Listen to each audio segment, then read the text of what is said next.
Hello everyone, and welcome back to the channel. Today, we're diving into a tale of chaos, mayhem, and babysitting.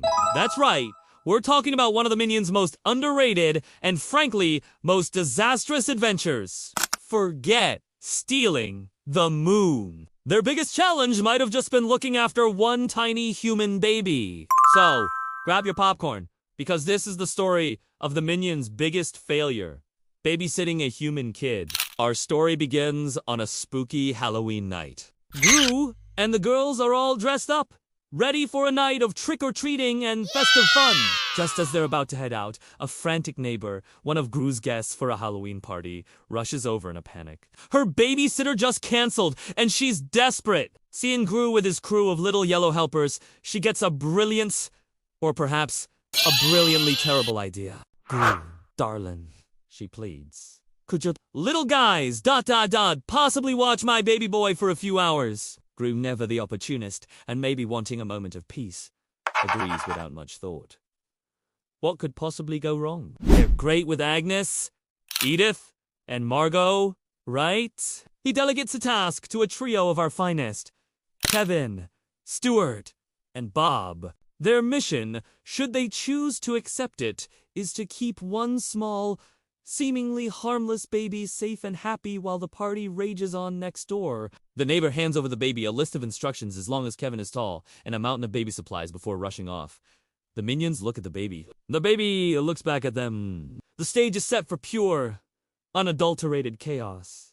The first few minutes are deceptively calm. Bob, ever the sweetheart, tries to entertain the baby with a teddy bear. Stuart, ever the cool one, attempts to play a lullaby on his ukulele. Kevin, the responsible leader, diligently reviews the instruction manual.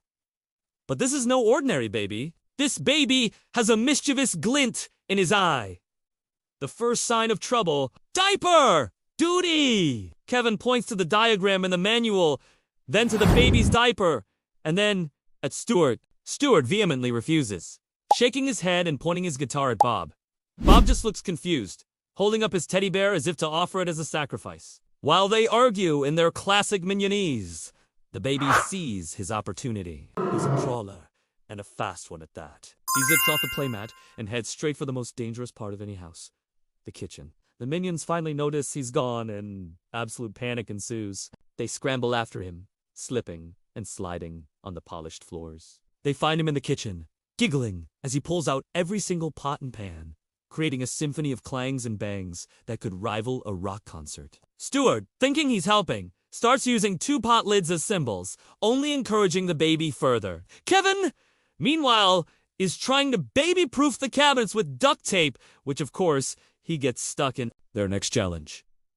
Feeding time. The instructions clearly state, mashed bananas and applesauce only.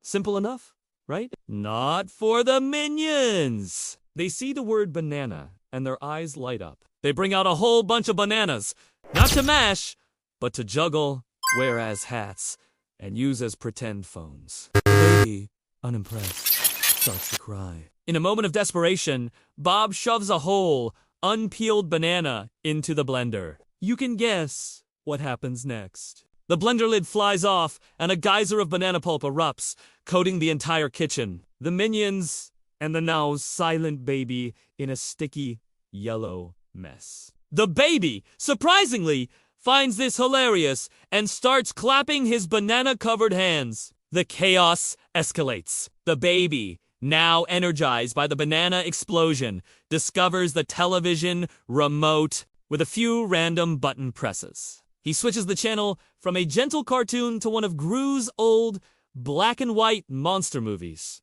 A giant, roaring creature fills the screen. The Minions scream in terror, huddling together behind the sofa. The baby! He's laughing hysterically, pointing at the screen at the terrified Minions. He thinks it's the greatest comedy he's ever seen. He has found his new favorite game, Scare the Minions. He crawls around the living room, making little roar sounds, chasing Stuart, who is now hiding inside a lampshade. Bath time was even worse! They managed to get the baby into the tub, but they turned the bubble bath knob a little too far. Within seconds, The bathroom is filled floor to ceiling with a mountain of bubbles. It's a bubble. You can't see the baby! You can't see the minions! You can only hear the baby's delighted giggles echoing from somewhere within the foam. Kevin, Stuart, and Bob emerge looking like puffy cloud monsters, slipping and sliding as they try to find the baby. They finally locate him, happily floating on a rubber ducky in the center of the bubble mountain, crowned with a perfect sphere of foam like a king on his sudsy throne. He has never been happier. The minions, however, have never been more exhausted. Finally, a stroke of genius. Or maybe just dumb luck. Bob, still clutching his teddy bear, starts to hum a soft, off-key tune. The baby's giggles subside. His eyes start to droop. The lullaby, a jumbled version of their classic banana song, is actually working. Stuart joins in with a gentle strum on his ukulele, and Kevin, seeing their chance, carefully lifts the now sleepy baby from the bubble-filled tub, wraps him in a towel, and carries him to his crib. They watch as the little agent of chaos finally drifts off to sleep, a peaceful smile on his face. The minions look at each other, covered in banana, bubbles, and sheer exhaustion. They survived. Just then, the door opens. The parents are back. They walk in to find their house. Well, let's just say it looks like a tornado had a party with a banana factory. But then they peek into the nursery and see their baby, sleeping soundly and peacefully, looking cleaner and happier than ever. The minions give them a weak, tired thumbs up. The parents, oblivious to the preceding hours of sheer pandemonium, are overjoyed. "You guys are miracle workers!" the mom exclaims, handing them a generous tip. The minions just stare at the money, then at the sleeping baby, then back at the utter destruction of the house. Was it worth it? Probably not. But it was definitely a story to tell. And that, my friends, is the untold saga of the minions' greatest failure, which somehow turned into a success. It just goes to show that even for world-class supervillain sidekicks, the scariest monster of all is a happy, energetic, and very mischievous baby. They might be able to steal priceless jewels and fight off super babies. But babysitting? That's a whole other level of villainy they weren't prepared for. What do you think? Would you trust the minions to babysit?